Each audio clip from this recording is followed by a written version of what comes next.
Good morning GNM second year students. अपन कर रहे थे वाल्वुलर डिजीज़ के अंदर। नेक्स्ट है मिट्रल रिगर्जिटेशन। मिट्रल रिगर्जिटेशन के अंदर सबसे पहले मिट्रल रिगर्जिटेशन की डेफिनेशंस में है mitral regurgitation is also called mitral insufficiency और mitral incompetence. It happens when the mitral valve allow और back flow of blood into the heart upper left chambers the left atrium। यानी कि जो mitral valve होता है वो पूर्णतः बंद नहीं होता और इनकम्प्लीट्स होता है, उसकी वजह इनकम्प्लीट बंद होता है, उसकी वजह से ब्लड का वेग फ्लो होने शुरू हो जाता है और जो लेफ्ट वेंट्रिकल्स है उसमें से लेफ्ट एट्रियम के अंदर ब्लड जाना शुरू हो जाता है, जिसे अपन कहते हैं मिट्रल रिगर्जिटेशंस। मिट्रल रिगर्जिटेशन और मिट्रल रिगर्जिटेशन के कोजेज ऑफ मिट्रल रिगर्जिटेशन इसमें है valve damage from the rheumatic fever during childhood. यानी कि फर्स्ट है कि जब बचपन में ही अगर किसी के रूमेटिक फीवर्स होता है तो उसकी वजह से वाल्व वो डैमेज हो सकता है। नेक्स्ट है history of mitral valve prolapse और मिट्रल वाल्व स्टेनोसिस। यानी कि पहले से पेशेंट हिस्ट्री के अंदर ये पता चलता है कि उसके माता पिता या किसी और के मिट्रल वाल्व रिगर्जिटेशन या मिट्रल वाल्व स्टेनोसिस था तो उसकी वजह से भी हो सकता है, या एंडोकार्डाइटिस हो सकता है। जो एंडोकार्डियम लेयर्स है उसके अंदर अगर इन्फेक्शन हो जाए तो उसकी वजह से हो सकता है। नेक्स्ट है wear and tear on the valve का जो वियर एंड टीयर्स है यानी कि अधूरा खुला रह जाना है तो उसकी वजह से भी हो सकता है। फीरियर हार्ट अटैक्स यानी कि कभी हार्ट अटैक आया हो या एथेरोस्क्लेरोसिस रहा हो या हार्ट ट्यूमर रही हो पहले से पेशेंट के, या ब्लड प्रेशर हाई रहता हो, मार्कॉन सिंड्रोम्स हो, swelling of the left lower heart chambers और अनट्रीटेड सिफिलिस है, ये सारे के सारे कोजेज हो सकते हैं। इनकी वजह से मिट्रल वाल्व रिगर्जिटेशन हो सकता है। नेक्स्ट अगर सिम्टम्स की बात करें तो इनके सिम्टम्स में आता है चेस्ट पेन है, कफ है, फटीग है और लाइट हेड एगनेस है, हार्ट पाल्पिटेशंस है, शॉर्टनेस ऑफ ब्रीथ है during activity and when lying down condition में सबसे ज़्यादा ब्रीथिंग प्रॉब्लम्स रहती हो, या यूरिनेशन रहता है, या एक्सेसिव एट नाइट्स यानी कि यूरिनेशन है वो रात के समय में ज़्यादा होता हो उसकी वजह से हो सकता है, या स्वेलोन फीट और एंकल्स के अंदर है, या हार्ट मरमर है, साउंड स्मूथ बनो तो उसकी ये भी सिम्टम्स होता है कि उसके मिट्रल रिगर्जिटेशन हो सकता है। नेक्स्ट है इसके मैनेजमेंट की बात करें तो इसके मैनेजमेंट में है the goal of treatment is to improve heart functions while minimize sign and symptoms and avoiding future complications। यानी कि सबसे पहला अपने पास में यही है कि उसके साइन और सिम्टम्स को ट्रीट करना चाहिए और साइन और सिम्टम्स को ट्रीट करने के बाद में ऐसे भविष्य में कभी कोई कॉम्प्लिकेशन ना हो इसके लिए भी अपने को कोशिश करनी चाहिए। एंटीबायोटिक थेरेपीज है यानी कि अपन एंटीबायोटिक्स भी दे सकते हैं उसको, anti hypertensive drugs and vasodilator दे सकते हैं जिससे क्या वो ब्लड प्रेशर कम रहे। नेक्स्ट है एंटीकोगुलेंट और एंटीप्लेटलेट्स मेडिकेशंस भी दे सकते हैं, डिजिटालिसिस दे सकते हैं, एक लो सोडियम डाइट्स देंगे, मेंटेन द हेल्थी वेट को मेंटेन करना रहेगा आपको और फिजिकल एक्टिविटी भी करवानी है जिससे पेशेंट को थोड़ा राहत महसूस हो। अगर इसके सर्जिकल मैनेजमेंट की बात करें तो इसके दो ही सर्जिकल मैनेजमेंट होता है। फर्स्ट है कि मिट्रल वाल्व रिपेयर किया जा सके और सेकंड है कि मिट्रल वाल्व को रिप्लेसमेंट किया जा सके। नेक्स्ट आता है अपने इसके अंदर अरोटिक वाल्व स्टेनोसिस।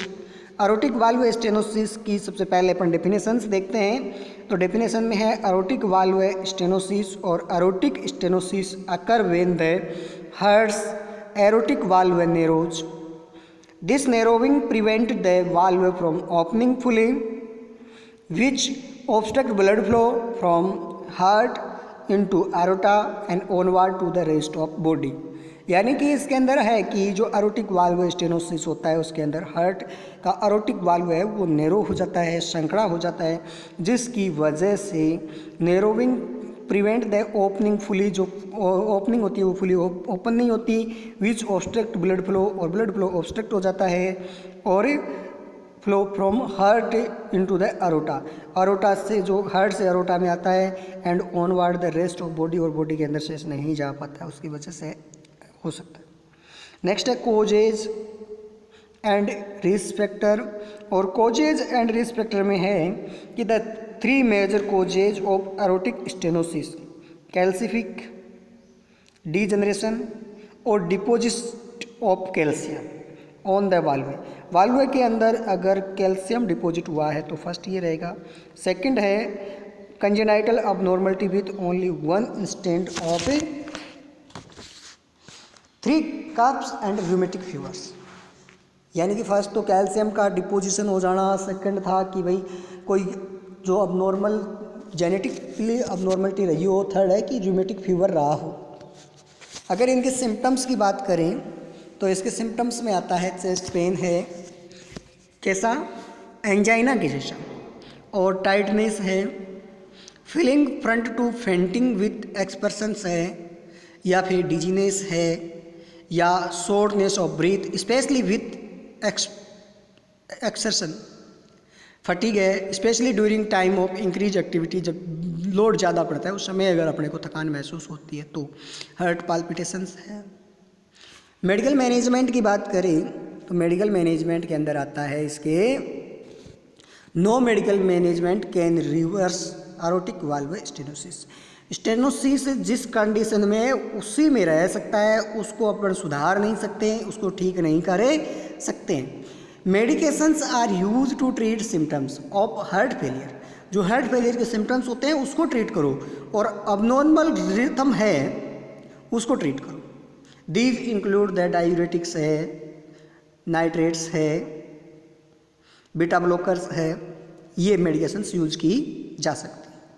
नेक्स्ट है high blood pressure should also be treated, और जो ब्लड प्रेशर बढ़ा हुआ है उसको भी आपको ट्रीट करना पड़ेगा। Patient should stop smoking and treat for high cholesterol levels, अब पेशेंट को आपको ये बताना है कि आपको स्मोकिंग तो रोकना ही पड़ेगा, और इसके साथ साथ में जो कोलेस्ट्रॉल लेवल्स है उसको भी आपको मेंटेन रखना है। अब बात करें सर्जिकल मैनेजमेंट की, तो सर्जिकल मैनेजमेंट में फर्स्ट हो सकता है बलून वाल्वोप्लास्टी, सेकंड हो सकता है percutaneous aortic valve replacement, third हो सकता है एरोटिक वाल्व रिप्लेसमेंट, और फोर्थ हो सकता है वाल्वोप्लास्टी।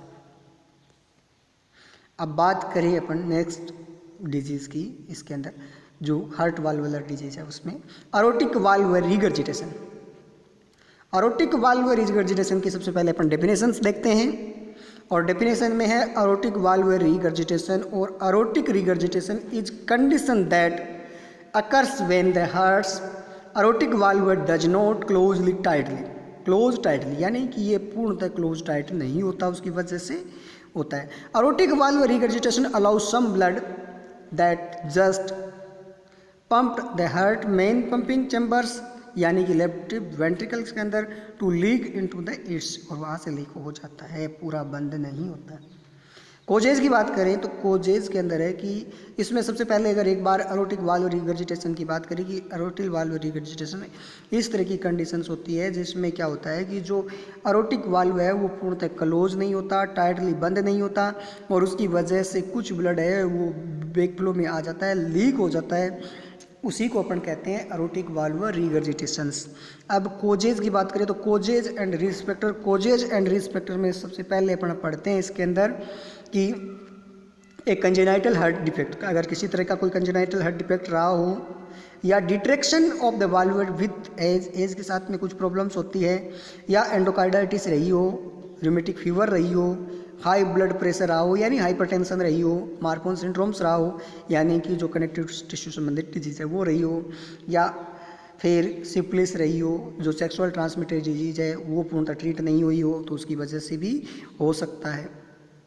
नेक्स्ट अगर इसके सिम्टम्स ऑफ एरोटिक रिगर्जिटेशन की बात करें तो सिम्टम्स ऑफ एरोटिक रिगर्जिटेशन में चेस्ट पेन हो सकता है, फटीग हो सकती है, शॉर्टनेस ऑफ ब्रीथ हो सकता है, वाइल रेस्टिंग प्रोन, आप सुपाइन पोजीशन में प्रोन पोजीशन में सोते हो तो उस समय हो सकता है, एब्डोमिनल डिस्कम्फर्ट हो सकता है, पाल्पिटेशंस ऑफ हार्ट्स हो सकता है, heart beating in the chest में महसूस हो सकती है आपको। स्वेलोन एंकल्स एंड फीट और जो एंकल्स है उसमें सूजन आ सकती है।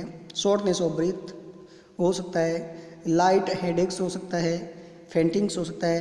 रैपिड और इरेगुलर पल्स भी हो सकती है। अब treatment of the aortic regurgitation. Aortic regurgitation के जो ट्रीटमेंट है वो क्या हो सकता है? Medication can not be eliminated aortic valve regurgitation, यानी ये एरोटिक वाल्व रिगर्जिटेशन को ये कम नहीं कर सकती। अब नेक्स्ट है इसी के अंदर बीटा ब्लॉकर मेडिकेशन में भी slow progression in the with Marfan syndromes, यानी मार्फन सिंड्रोम को ठीक करने के लिए बीटा ब्लॉकर्स दी जाती है।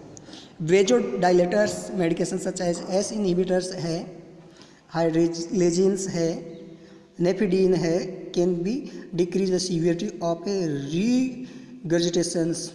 और हार्ट वाल्व सर्जरी में be needed to some people when there are sign and left heart chambers isn't working well. Surgical procedure includes the aortic valve repairs and replacement. अब थर्ड लास्ट इसकी जो disease है ट्राइकस्मिड regurgitation. ट्राइकस्मिड regurgitation और ट्राइकस्मिड regurgitation में है कि ट्राइकस्मिड valve होता है is also tricuspid valve insufficiently और incompetence. It means there is back flow